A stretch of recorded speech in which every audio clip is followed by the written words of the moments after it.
Arya Manggada Seri 2. Mas Rara. Cerita, Esa Mintarja. Audiobook, novel silat. Bab 5. Ki Bekel berpaling kepadanya. Kemudian dipandanginya Ki Partija Wirasentana, seakan-akan minta pertimbangan apakah yang dikatakan Wirantana itu benar. Ki Partija yang termangu-mangu itu kemudian berkata, ya Ki Bekel. Aku belum mengatakannya. Bersama anakku, mereka bertempur melawan para perampok yang terdiri dari 6 atau 7 orang. Ki Bekel mengangguk-angguk.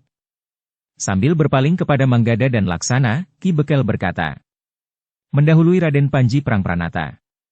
Aku mengucapkan terima kasih atas bantuan kalian. Untunglah kalian masih tetap berada di sini, sehingga dapat membantu Ki Partija melindungi mas kawin yang baru saja diterima dari Raden Panji, sekaligus melindungi Mas Rara. Kami hanya sekadar membantu Ki Bekel, jawab Manggada. Wirantana lah yang lebih banyak terlibat dalam perlawanan, dan kemudian berhasil mengusir para perampok itu. Sayang kami tidak dapat menangkap seorang pun di antara mereka. Ki Resa dengan nada rendah kemudian berkata, ternyata penyerahan mas kawin itu sudah didengar oleh orang-orang yang berniat buruk, dan segerombolan di antara mereka telah datang. Tetapi untuk selanjutnya, tidak akan terjadi sesuatu, berkata Ki Bekel. Lalu katanya pula, seisi padukuhan ini akan ikut membantu kalian. Ki Resa mengangguk kecil. Katanya, terima kasih Ki Bekel. Mudah-mudahan niat buruk itu tidak menjalar pada gerombolan-gerombolan yang lain. Ya, Ki Bekel, desis Ki Partija Wirasentana. Apakah Ki Partija mempertimbangkan untuk memberikan kepada Raden Panji, bertanya Ki Bekel. Sebelum Ki Partija menjawab, Ki Resa telah mendahuluinya, tidak perlu Ki Bekel. Jika hal itu dilakukan, Raden Panji akan menjadi gelisah, sehingga mungkin akan mengambil keputusan yang tidak menguntungkan. Karena itu, biarlah kita berusaha menjaga benda-benda berharga itu dengan sebaik-baiknya. Gerombolan-gerombolan itu pun tentu akan membuat perhitungan, apakah korban yang akan mereka berikan sesuai dengan nilai dari benda-benda berharga itu. Berapapun besarnya mas kawin dari Raden Panji, nilainya tentu tetap terbatas. Ki Bekel mengangguk-angguk. Ketika ia berpaling, Ki Partija Wirasentana pun mengangguk-angguk katanya, aku sependapat dengan Resa, Ki Bekel. Aku tidak merasa perlu untuk melaporkannya kepada Raden Panji. Dengan demikian, Raden Panji akan menganggap kami terlalu manja. Segala sesuatunya disandarkan kepada Raden Panji. Baiklah, berkata Ki Bekel, jika Ki Partija berniat untuk tidak menyampaikannya kepada Raden Panji, biarlah kau mengatur kesiagaan anak-anak muda untuk membantu kalian. Sudah beberapa kali aku katakan, kami ikut bertanggung jawab atas keselamatan Mas Rara. Mungkin kali ini para perampok itu sekadar berusaha mengambil benda-benda berharga yang dibawa oleh utusan Raden Panji itu sebagai mas kawin. Namun tidak mustahil orang berniat lebih dari itu. Apa maksud Ki Bekel? Bertanya Ki Partija Wirasentana dengan wajah cemas. Ki Bekel menarik nafas dalam-dalam. Katanya, bukan maksudku menakut-nakuti Ki Partija, tetapi hendaknya Ki Partija dan Ki Resa menjadi lebih berhati-hati. Aku tidak mengerti Ki Bekel, desis Ki Partija.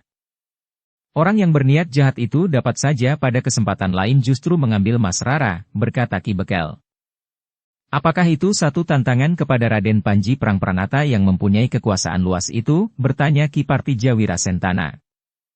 Bukan. Bukan satu tantangan, jawab Ki Bekel, tetapi dengan demikian, orang yang mengambil Mas Rara itu menuntut tebusan uang. Atau barangkali benda-benda berharga dan bernilai tinggi. Ki Partija menarik nafas dalam-dalam. Sambil memandang adiknya ia berkata. Satu kemungkinan buruk, Resa.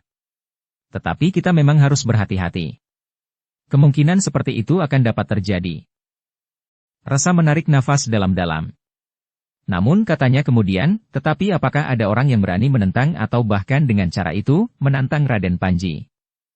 Bukan berhadapan langsung, jawab Ki Bekel, Mas Rara akan menjadi taruhan. Jika Raden Panji tidak mau memenuhi tuntutan orang itu, Mas Rara akan mengalami nasib sangat buruk bahkan mungkin sekali Mas Rara dibunuh. Ah, desah Ki Resa, mengerikan sekali. Tetapi orang itu akan tahu akibatnya jika Raden Panji marah. Tidak ada yang tahu siapa yang mengambil Mas Rara, jawab Ki Bekel. Sudah tentu Raden Panji tidak akan dapat menghukum semua orang, karena sebagian besar dari mereka mungkin tidak bersalah. Yang bersalah mungkin hanya 2 atau 3 orang dari seluruh Kademangan ini, atau bahkan mungkin orang dari Kademangan lain atau dari tempat yang jauh. Ki Partija mengangguk-angguk. Ia mengerti maksud Ki Bekel. Karena itu katanya, peringatan Ki Bekel sangat berharga bagi kami. Kami akan lebih berhati-hati. Namun kami benar-benar mohon Ki Bekel melindungi anakku. Aku dan Ki Jagabaya akan mengaturnya. Namun Ki Partija harus menyiapkan kentongan. Jangan hanya sebuah di Serambi Gandok, tapi di longkangan-longkangan pun sebaiknya disediakan kentongan, meski kentongan yang lebih kecil. Sementara itu, di gardu akan ditambah dengan beberapa orang anak muda setiap malam, jawab Ki Bekel. Namun kemudian katanya, tetapi di siang hari, kami berharap keluarga ini dapat melindungi Mas Rara dengan baik. Di sini ada Ki Partija Wirasentana sendiri. Wirantana yang serba sedikit sudah mempelajari ilmu olah kanuragan.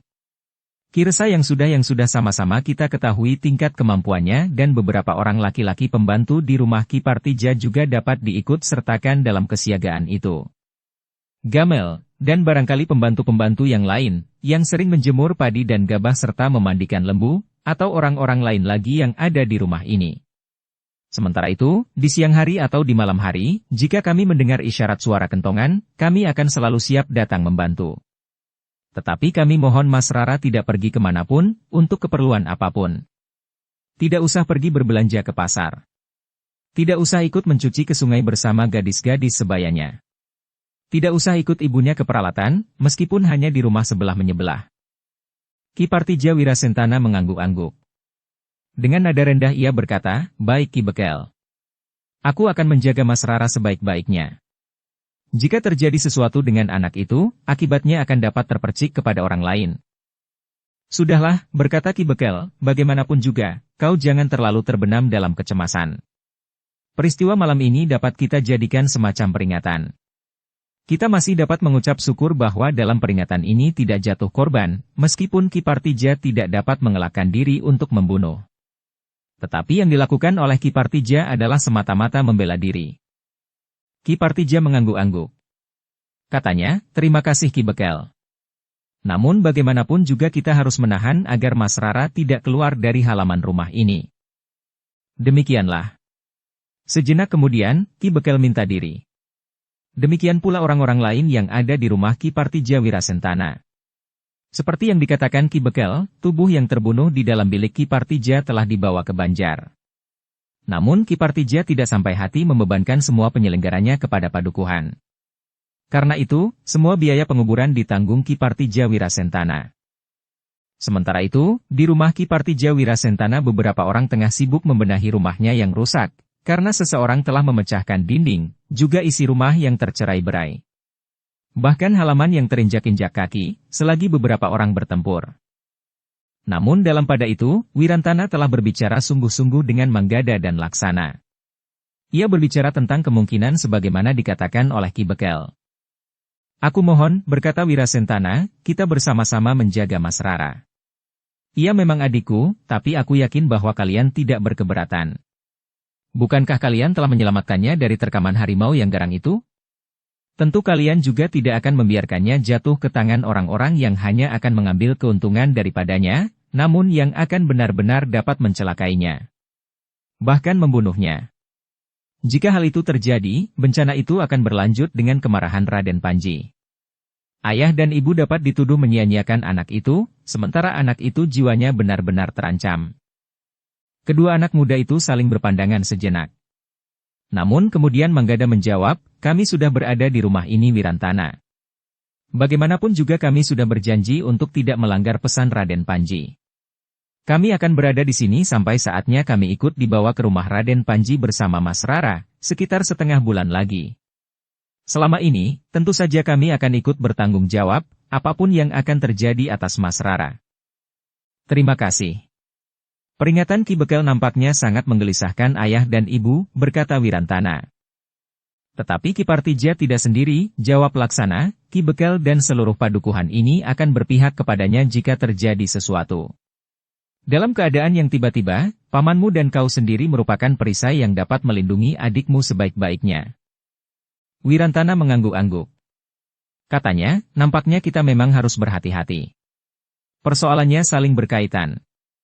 Usaha untuk merampok yang gagal itu, bagi para perampok, dapat dipergunakan semacam usaha penjajagan atas kekuatan yang ada di rumah ini. Jika mereka datang lagi, mereka akan membawa kekuatan yang lebih besar. Atau mereka akan mencuri kesempatan untuk mengambil Mas Rara. Namun Manggada dan Laksana menyadari betapa Wirantana menjadi gelisah sebagaimana ayah dan ibunya. Karena itu, Manggada kemudian berkata, yakinkan dirimu. Bahwa selama aku ada di sini, dalam perjalanan menuju ke rumah Raden Panji, serta selama aku mendapat kesempatan berada di rumah Raden Panji, aku akan ikut bertanggung jawab, demikian pula Laksana. Kami akan berada di antara seluruh penghuni padukuhan ini, untuk melindungi Mas Rara, kemudian sudah barang tentu bersama-sama para pengawal yang akan dikirim Raden Panji saat penjemputan Mas Rara. Wirantana mengangguk-angguk. Katanya, terima kasih. Setidak-tidaknya kesediaan kalian telah membuat hatiku menjadi tenang. Agaknya ayah dan ibu akan menjadi tenang pula mendengar kesediaan kalian, di samping kesediaan paman. Jangan cemas. Sejauh dapat kami lakukan, jawab Manggada. Wirantana mengangguk-angguk. Lalu katanya, Mas Rara untuk selanjutnya akan selalu berada di ruang dalam. Memang menjemukan. Selama setengah bulan, di saat mandi dan mencuci. Di Pakiwan, seluruh isi halaman ini harus bersiap-siap. Dan itu akan dilakukan pagi dan sore. Apa boleh buat, berkata Manggada. Kami akan mengawasi bagian depan rumah itu. Kau dan Kipartija mengawasi bagian dalam. Selanjutnya, Kipartija, Wirantana akan dapat menunjuk 1-2 orang untuk mengawasi bagian belakang. Barangkali pamanmu atau orang lain. Wirantana mengangguk-angguk. Ia sadar bahwa pekerjaan ini sangat menjemukan. Ia dan ayahnya akan bergantian menemani Mas Rara. Tetapi tidak dapat diambil jalan lain. Peringatan Ki Bekel memang masuk akal. Sementara di malam hari, para peronda pun mendapat pesan khusus dari Ki Bekel untuk ikut mengawasi rumah itu. Namun seperti pendapat Ki Resa, Kipartija Wirasentana tidak berniat memberikan laporan kepada Raden Panji Prangpranata. Demikianlah. Hari demi hari melangkah dengan ketegangan yang mencengkam seisi rumah itu. Para pekerja telah melengkapi diri mereka dengan senjata di lambung. Parang tidak pernah terlepas dari setiap pekerja di rumah itu. Kipartija yang merasa sangat beruntung, bahwa 2 anak muda yang telah menyelamatkan Mas Rara dari terkaman harimau itu masih berada di rumahnya. Dengan demikian, kedua anak muda itu, bersama anaknya, merupakan pelindung terbaik bagi Mas Rara, di samping pamannya. Namun karena Ki Resa kadang-kadang mempunyai kepentingan sendiri, maka jarang berada di rumah Kipartija Wirasentana. Yang sering nampak di halaman, di kebun dan bahkan di sebelah kandang, adalah ketiga anak muda itu. Manggada, Laksana dan Wirantana. Namun jika di rumah itu sedang ada beberapa orang pekerja menjemur padi di halaman, atau sedang mengerjakan pekerjaan lain, ketiga anak muda itu menyempatkan diri ke sanggar. Dalam pada itu, Manggada dan Laksana berlandaskan pada ilmu serta pengalamannya, berusaha mengembangkan ilmunya. Bahkan ia sempat memungut beberapa unsur gerak yang bermanfaat untuk melengkapi ilmunya dari Wirantana. Demikian pula sebaliknya. Mereka yakin, guru-guru mereka tidak akan keberatan melihat kejadian itu. Dengan demikian, betapapun lambatnya, ilmu mereka telah meningkat. Apalagi pada Manggada dan Laksana yang telah mendapat alas kokoh, yang diberikan seorang ajar yang tinggal di pondok terpencil bersama seorang bertubuh bongkok dan sepasang harimau yang dapat dikendalikannya dengan baik. Namun sampai hari yang dijanjikan Raden Panji untuk menjemput Mas Rara tiba, tidak pernah lagi terjadi gangguan berarti atas Mas Rara. Tidak ada perampok yang akan mengambil benda-benda berharga di rumah Kipartija. Tidak ada pula orang yang berusaha mengambil Mas Rara untuk kepentingan apapun. Namun Ki Bekel tetap membantu sebaik-baiknya. Di malam hari, Pura Peronda tetap mendapat perintah untuk lebih sering melihat-lihat keadaan rumah itu. Jangan hanya lewat sambil memukul kentongan, berkata Ki Bekel, kalian harus melihat dan meyakinkan bahwa tidak terjadi sesuatu di rumah itu. Sebagaimana kalian ketahui, jika Raden Panji Prangpranata marah, kita semua dapat mengalami perlakuan buruk, karena ia memegang kekuasaan pemerintahan di daerah ini. Bahkan mempunyai wewenang atas sejumlah prajurit. Menjelang hari yang ditentukan itu, para peronda melakukan tugasnya dengan sebaik-baiknya. Tetapi untuk menenteramkan hati para peronda, jumlah mereka berlipat 2. Bahkan sejak 3 hari sebelum hari yang ditentukan, sebagian dari para peronda itu berjaga-jaga di regol halaman rumah Ki Partija bergantian. Namun Ki Partija Wirasentana yang merasa mendapat bantuan besar dari para peronda, setiap malam, menjelang hari-hari yang ditentukan itu, mengirimkan minuman dan makanan bagi para peronda. Mendekati hari yang ditentukan, Ki Partija memang sudah bersiap-siap untuk menerima utusan Raden Panji yang akan menjemput Mas Rara. Tentu satu kelompok utusan yang lebih besar dari saat mereka datang untuk menyerahkan mas kawin. Tetapi Wirantana yang kebetulan berada di regol halaman rumahnya terkejut ketika melihat 2 orang berkuda yang langsung menuju ke regol itu. Bahkan keduanya telah berloncatan turun sambil mengangguk hormat. Namun kemudian Wirantana menyadari bahwa seorang di antara kedua orang itu adalah orang yang pernah datang sebagai utusan Raden Panji pada suat menyerahkan mas kawin. Karena itu, Wirantana dengan tergesa-gesa telah menyuruh mereka masuk. Kepada seorang yang sedang sibuk membersihkan halaman, Wirantana berkata, "Katakan kepada ayah, ada utusan dari Raden Panji Prangpranata. Katakan, bahwa kami tidak membawa persoalan baru agar Ki Partija tidak menjadi gelisah," berkata utusan yang pernah datang ke rumah itu sebelumnya. Demikianlah, Wirantana mempersilahkan kedua orang itu naik dan duduk di pendapa. Sementara itu, Ki Partija yang diberitahu dengan tergesa-gesa keluar dari peringgitan. Dengan ramah Ki Partija Wirasentana menyapa tamu-tamunya, serta menanyakan kabar keselamatan. Namun dalam pada itu, baik Ki Partija Wirasentana maupun Wirantana, bertanya-tanya di dalam hati, kenapa hanya 2 orang yang datang menjemput Mas Rara? Apakah selanjutnya Mas Rara harus pergi bersama mereka dengan berjalan kaki atau naik kuda atau bagaimana? Tetapi Ki Partija Wirasentana dan Wirantana sama sekali tidak berani menanyakannya. Jika terjadi salah paham, utusan itu akan menganggap bahwa Mas Rara telah menjadi terlalu manja dengan minta dijemput iring-iringan yang panjang dengan berbagai macam pertanda kebesaran. Namun sebelum Ki Partija bertanya, utusan itu telah lebih dulu menyampaikan pesan Raden Panji. Seorang di antara mereka berkata, "Ki Partija Wirasentana, kami telah mendahului utusan Raden Panji yang sebenarnya untuk menjemput Mas Rara. Utusan itu baru akan datang besok pagi. Mereka akan bermalam di sini semalam. Hari berikutnya, mereka akan kembali sambil membawa Mas Rara. Iring-iringan yang membawa Mas Rara akan berangkat menjelang fajar dan akan sampai di rumah Raden Panji malam hari. Iring-iringan itu tidak akan berhenti di perjalanan. Jika harus berhenti, hanya sekadar beristirahat. Namun mereka akan meneruskan perjalanan meskipun menjelang tengah malam, bahkan dini hari berikutnya mereka baru sampai." Ki Partija Wirasentana menarik nafas dalam-dalam. Namun ia mulai membayangkan bahwa perjalanan itu adalah perjalanan yang sangat berat. Apalagi jika Mas Rara harus berjalan kaki. Sementara itu, Mas Rara memang belum pernah belajar naik kuda. Mungkin ia akan dapat naik kuda tetapi kudanya harus dituntun oleh seseorang. Dengan nada rendah, Ki Partija Wirasentana kemudian menjawab, "Segala sesuatunya aku serahkan kepada Raden Panji. Nah, dengan demikian, kami berdua akan bermalam di sini 2 malam. Bukankah Ki Partija tidak berkeberatan?" "Tentu tidak Kisanak.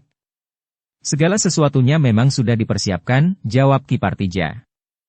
Dengan demikian, hari itu, Ki Partija Wirasentana dan keluarganya menjadi sibuk.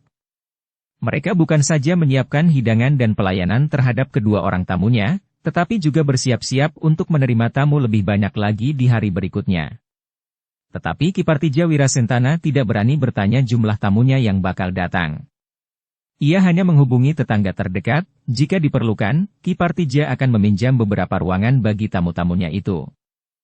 Tentu saja tetangga-tetangganya tidak berkeberatan sama sekali. Apalagi mereka tahu, tamu yang akan datang itu adalah utusan Raden Panji Prangpranata yang akan mengambil Mas Rara sebagai istri. Manggada dan Laksana yang telah diberitahu Wirantana, menjadi sedikit lega. Ia sudah terlalu lama terkungkung tanpa berbuat sesuatu yang berarti bagi banyak orang. Jika Mas Rara kemudian dijemput, mereka tentu akan segera mendapatkan kebebasannya kembali. Mereka tidak memikirkan, apakah akan menerima hadiah dari Raden Panji atau tidak. Malam pada itu, ketika Ki Resa datang, seperti ketika utusan yang terakhir datang, sikapnya sangat ramah. Banyak hal yang telah dibicarakan urusan itu dengan Ki Resa tentang keselamatan Mas Rara. Namun baik Ki Partija maupun Ki Resa, masih belum mengatakan perampokan yang telah terjadi di rumah itu. Ki Partija memang minta agar Ki Resa tidak tergesa-gesa menyampaikannya.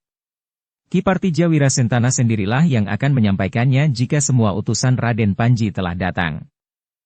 Namun menjelang senja, Ki Resa sudah tidak nampak di rumah itu. Ki Partija memang tidak menghiraukannya, karena adiknya itu sudah punya rumah sendiri. Malam itu, Ki Partija Wirasentana masih saja diganggu oleh kegelisahan. Namun kehadiran kedua orang utusan Raden Panji itu membuatnya sedikit tenang. Keduanya tentu orang-orang yang berilmu tinggi. Jika terjadi sesuatu, lawan yang bagaimanapun kuatnya akan teratasi. Seperti malam sebelumnya, beberapa orang peronda berada di regol halaman rumah itu ketika malam turun. Kedua orang utusan yang masih duduk di pendapa, telah mendapat keterangan bahwa para peronda selalu memperhatikan keselamatan para penghuni padukuhan itu, sehingga mereka terbiasa berada di regol-regol halaman, selain mereka yang berada di gardu. Namun agaknya kedua utusan itu dapat menangkap maksud Ki Partija Wirasentana bahwa para peronda yang ada di regol halaman itu ikut membantu berjaga-jaga di rumah yang akan mengadakan upacara pelepasan anak gadisnya. Tetapi mereka sama sekali belum mendapat keterangan tentang perampokan yang telah terjadi. Ketika malam menjadi semakin dalam, kedua orang itu dipersilahkan beristirahat di gandok sebelah. Sementara Manggada dan Laksana berada di gandok lain. Namun keduanya telah diberitahu bahwa besok mereka akan berada di bilik Laksana, karena tamu yang lain akan datang menjemput Mas Rara dan bermalam di rumah itu semalam. Ternyata malam itu tidak terjadi sesuatu. Padukuhan Muter terasa tenang dan bahkan sepi. Sekali-sekali, di malam hari, memang terdengar para peronda berkeliling padukuhan sambil membunyikan kentongan-kentongan kecil dengan irama kotekan. Dengan demikian, mereka yang tertidur terlalu nyenyak akan terbangun. Ketika kemudian fajar menyingsing, dapur di rumah Ki Partija sudah tampak sibuk. Beberapa orang perempuan telah menyiapkan minuman panas bagi dua orang tamu utusan Raden Panji, serta kedua orang anak muda yang telah menyelamatkan Mas Rara. Tetapi agaknya keluarga Ki Partija Wirasentana memang lebih memperhatikan kedua utusan Raden Panji itu daripada Manggada dan Laksana, selain Wirantana. Bagi Wirantana, kedua anak muda itu merupakan tamu yang sangat berarti bagi keluarganya. Tanpa kedua anak muda itu, segalanya tidak akan terjadi. Mas Rara tentu sudah diterkam harimau. Jika kemudian datang utusan Raden Panji, mereka tidak akan datang membawa mas kawin. Tetapi mereka akan datang untuk memaki-maki. Bahkan mungkin, Raden Panji mempunyai prasangka buruk terhadap Ki Partija Wirasentana. Karena itu, Wirantana selalu memperhatikan kedua anak muda itu. Apalagi karena umurnya yang sebaya, sehingga banyak hal yang dapat dilakukannya bersama kedua anak muda itu. Ketika kemudian matahari terbit, serta kedua orang utusan itu telah duduk di pendapa bersama Ki Partija Wirasentana, minuman hangat pun dihidangkan bersama beberapa jenis makanan. Sementara itu, di dapur tengah dipersiapkan makan pagi bagi tamu-tamunya itu. Wirantana yang kemudian menemui ayahnya di ruang dalam, berkata, "Aku bawa kedua anak muda itu ke pendapa, ayah. Biar mereka minum dan makan bersama utusan-utusan itu." "Hei, jangan," cegah ayahnya, "biar saja anak-anak muda itu diserambi. Kawani mereka minum dan makan makanan yang akan dihidangkan." "Kenapa mereka tidak dipersilahkan naik ke pendapa bersama-sama para tamu itu, ayah?" bertanya Wirantana. "Mereka adalah utusan Raden Panji," jawab ayahnya. "Mereka hanya utusan Raden Panji," sahut Wirantana, "sedangkan anak muda-muda itu telah menyelamatkan Mas Rara. Semuanya tidak akan berarti apa-apa tanpa kedua anak-anak muda itu." Ayahnya menarik dalam-dalam. Katanya, "Aku sama sekali tidak mengecilkan arti mereka berdua. Tetapi aku hanya sekadar menempatkan mereka dalam terapan unggah-ungguh. Mereka masih terlalu muda untuk duduk dan berbincang dengan orang-orang tua yang berbicara tentang perkawinan Mas Rara dengan Raden Panji." Wirantana menarik nafas dalam-dalam. Namun ia kemudian berkata, "Baiklah, jika itu alasan ayah. Tetapi bagiku keduanya justru merupakan orang-orang yang paling penting bagi kita. Kecuali mereka telah menyelamatkan Mas Rara, mereka juga telah menyelamatkan mas kawin yang telah ayah terima dari Raden Panji." Ki Partija menarik nafas dalam-dalam. Yang diutarakan anaknya itu telah mengingatkannya, betapa penting kedudukan kedua anak muda itu di rumahnya. Apalagi keduanya bertahan di rumahnya karena keduanya diperlukan oleh Raden Panji. Karena itu, ketika kemudian dihidangkan minuman dan makanan ke Serambi Gandok, hidangan itu tidak ubahnya dengan hidangan yang disuguhkan kepada para tamu di pendapa. Namun hari itu, Ki Partija Wirasentana harus bersiap-siap menerima tamu yang lebih banyak lagi. Ia memang kesulitan untuk menduga berapa orang yang akan datang, sementara rasa-rasanya ia segan menanyakan kepada kedua utusan yang mendahului itu. Tetapi agaknya utusan itu mengerti kesulitan Ki Partija Wirasentana, ketika ia mendengar pembicaraan Ki Partija Wirasentana dengan Wirantana di halaman untuk membicarakan beberapa rumah tetangga yang harus mereka pinjam. Ki Partija, berkata utusan itu, barangkali ada gunanya Ki Partija mengetahui, utusan yang hari ini akan datang kira-kira 10 orang. Mereka akan datang berkuda, dan berharap Mas Rara juga bersedia berkuda besok. Anakku belum pernah naik kuda, berkata Ki Partija Wirasentana. Para pengawal akan menjaganya. Seekor kuda yang paling jinak akan dibawa kemari nanti siang. Mas Rara akan dapat duduk di atas kuda itu, yang akan dituntun para pengawal berkuda, berkata utusan itu. Namun kemudian katanya, tetapi jika tidak memungkinkan, Mas Rara akan dibawa dengan tandu. Tandu itu akan disiapkan di sini nanti, agar besok tandu itu dapat dipergunakan. Namun tentu saja perjalanan kita akan menjadi bertambah lama. Ki Partija Wirasentana mengangguk-angguk. Tetapi ia berdesis, aku akan berbicara dengan Mas Rara. Karena dengan Wirantana di halaman untuk membicarakan beberapa rumah tetangga yang harus mereka pinjam. Nanti Ki Partija dapat membicarakannya jika rombongan utusan itu sudah datang, berkata salah seorang utusan itu. Ki Partija mengangguk-angguk. Katanya, baiklah. Sementara ini biarlah kami membuat persiapan-persiapan. Mereka baru akan datang setelah lewat tengah hari, seandainya mereka berangkat menjelang dini hari, sebagaimana direncanakan, berkata utusan itu. Ki Partija mengangguk-angguk. Dengan demikian, ia telah mendapat gambaran, penyambutan yang dapat diberikan. Baik hidangan yang harus disiapkan, maupun penginapan bagi para utusan yang harus tetap merasa mendapat penghormatan cukup. Demikianlah. Hari itu Ki Partija memang menjadi sibuk. Ketika Ki Resa datang, Ki Resalah yang kemudian menemani kedua orang utusan itu di pendapa. Bahkan kemudian keduanya ingin berjalan-jalan di sepanjang jalan-jalan padukuhan. Sedangkan Ki Partija Wirasentana sendiri menjadi sibuk untuk menyiapkan bilik-bilik di rumah tetangga, sehingga menjadi tempat yang pantas untuk bermalam. Sementara itu, Ki Partija telah mohon kepada Ki Bekel bantuan pengamanan tamu-tamunya yang tersebar. Meskipun tamu-tamunya itu tentu memiliki kemampuan prajurit, tetapi karena mereka terpisah-pisah, maka jika terjadi sesuatu pada 1-2 orang yang tidak sempat memberikan isyarat, maka Ki Partija Wirasentana tentu akan mengalami kesulitan. Baiklah, berkata Ki Bekel, aku sendiri akan memimpin para peronda. Malam nanti aku akan berada di gardu. Tidak, jawab Ki Partija, aku mohon Ki Bekel ikut menemui tamu-tamuku. Ki Bekel tersenyum. Katanya, bukankah tamu-tamumu akan datang sebelum matahari turun? Aku akan ikut menerima tamumu itu. Tetapi kemudian, menjelang senja, aku akan menyempatkan diri untuk mengatur para peronda. Ki Partija termangu-mangu. Namun kemudian ia berkata, baiklah. Sebelumnya aku mengucapkan terima kasih. Namun dalam pada itu, Nyi Partija Wirasentana telah mulai sibuk dengan Mas Rara, bersama 2 orang perempuan yang sudah berusia tua. Keduanya telah memandikan Mas Rara secara khusus upacara mandi yang biasa dilakukan sehari sebelum perkawinan. Yang dilakukan atas Mas Rara hanya sekedar usaha untuk membuat Mas Rara menjadi lebih cerah dan berbau wangi. Tetapi dengan demikian, di luar sadarnya, beberapa kali Nyi Partija Wirasentana telah menitikkan air mata. Ia merasa bahwa gadisnya itu akan hilang dari keluarganya, untuk selama-lamanya. Ketika Ki Partija melihat istrinya bersedih, berdesis, bukankah kita berharap agar anak kita mendapatkan kesempatan yang lebih baik di masa mendatang? Nyi Partija tidak menjawab. Tetapi kepalanya menunduk, sedangkan titik-titik air matanya menjadi semakin deras. Nyi, berkata Ki Partija Wirasentana, bukankah kita justru harus bersyukur? Apakah Kakang yakin begitu? Bertanya Nyi Partija. Ki Partija justru terdiam. Ditepuknya bahu istrinya sambil berdesis, semua kita serahkan kepada Yang Maha Agung. Istrinya menarik nafas dalam-dalam, tetapi titik-titik air mata itu masih saja mengembun dari matanya. Mas Rara sendiri tidak menangis. Ia melihat ibunya dengan wajah yang sayu. Tetapi seakan-akan gadis itu sudah kehilangan perasaannya menghadapi hari-hari perkawinannya.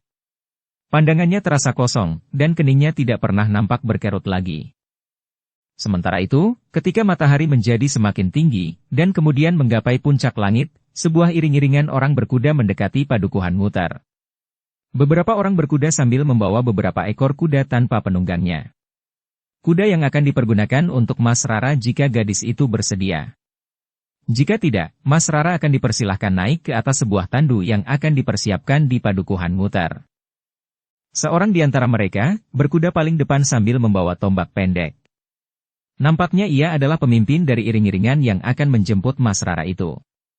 Sepanjang perjalanan, kelompok orang berkuda itu sama sekali tidak menemui hambatan.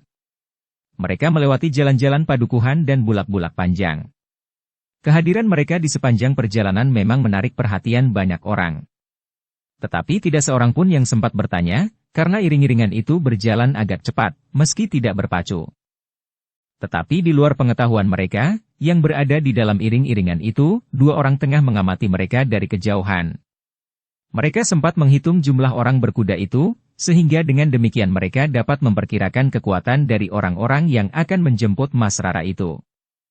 Sekitar 10 orang, desis seorang di antara mereka. Ada kuda yang tidak berpenumpang, sahut yang lain.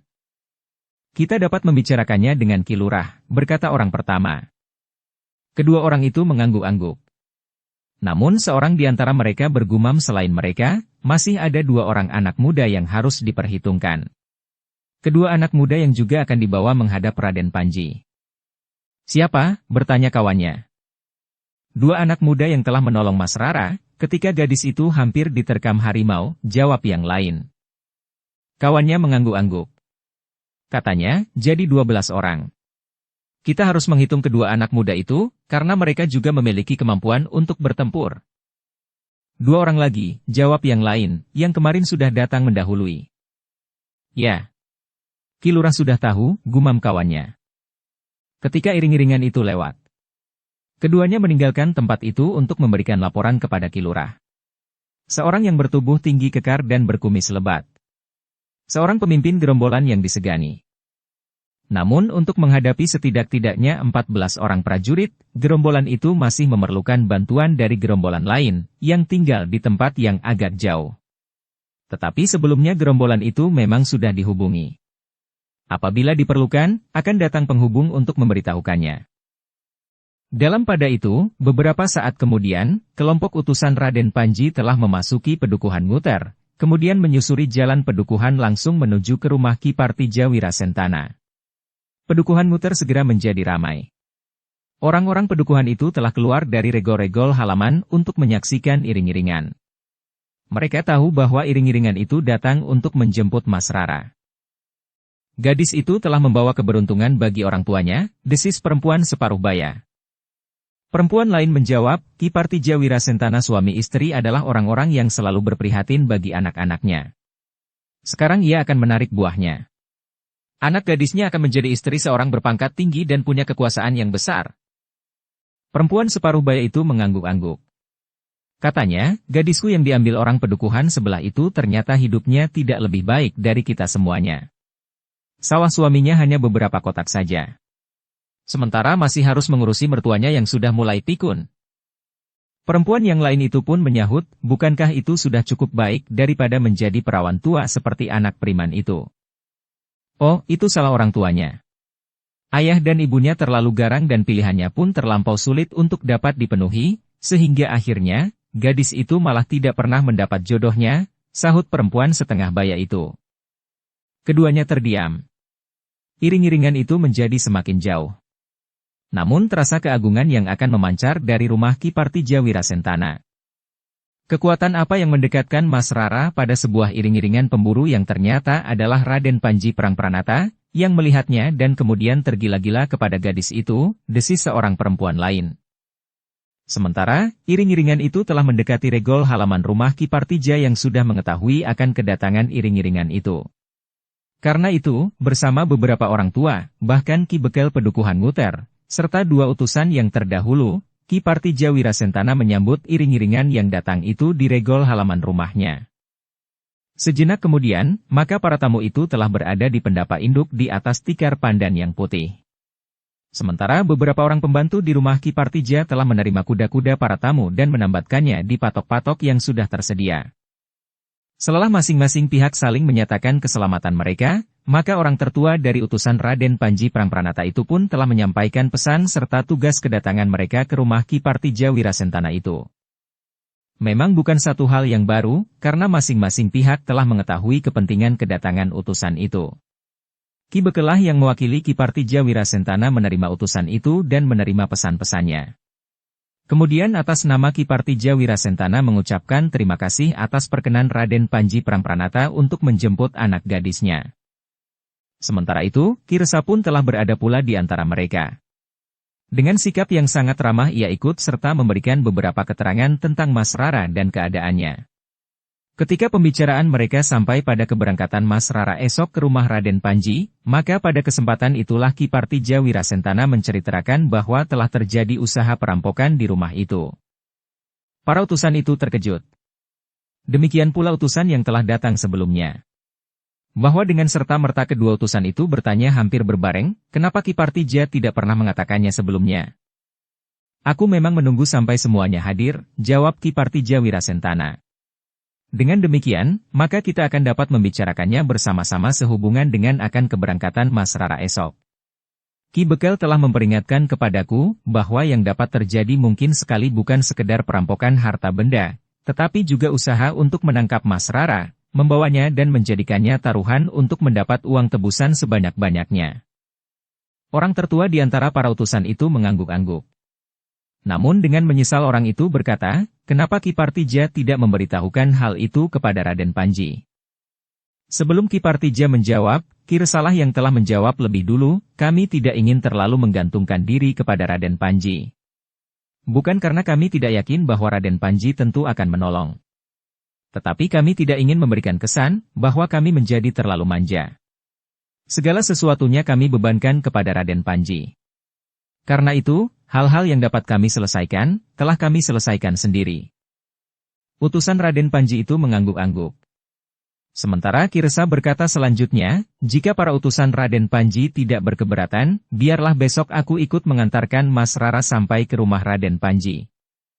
Utusan yang tertua itu tersenyum. Katanya, jika hal itu merepotkan Ki Resa, aku kira tidak perlu Ki Resa lakukan. Kami sudah menjadi 12 orang. Tentu sudah cukup banyak. Kami kebetulan adalah prajurit-prajurit Pajang yang setidak-tidaknya telah dibekali dengan kemampuan olah kanuragan serba sedikit, sehingga jika ada yang berniat jahat, maka kami akan berusaha mengatasinya. Aku percaya sepenuhnya, jawab Ki Resa, jika aku ingin ikut serta, semata-mata karena kecintaan orang tua terhadap anaknya yang sulit untuk disembunyikannya. Jika aku tidak ikut dalam iring-iringan besok, maka aku justru akan menjadi sangat gelisah untuk waktu yang lama. Tetapi jika aku ikut serta, maka sekembalinya aku dari rumah Raden Panji, maka aku akan dapat segera tidur nyenyak karena aku tahu bahwa anakku itu sudah selamat sampai ke tujuan. Utusan yang tertua itu tersenyum. Katanya, ternyata bahwa keluarga Ki Partija Wirasentana adalah keluarga yang sangat akrab, menjunjung tinggi harga diri dan kewibawaan. Itulah sebabnya, maka keluarga ini telah menerima anugerah sehingga seorang di antaranya, telah mencuat dari antara sesamanya, karena akan menjadi istri seorang yang terpandang, berkuasa dan berwibawa pula. Bersambung ke bab 6. Dukung kami dengan subscribe, follow, like, komen dan share. Terima kasih.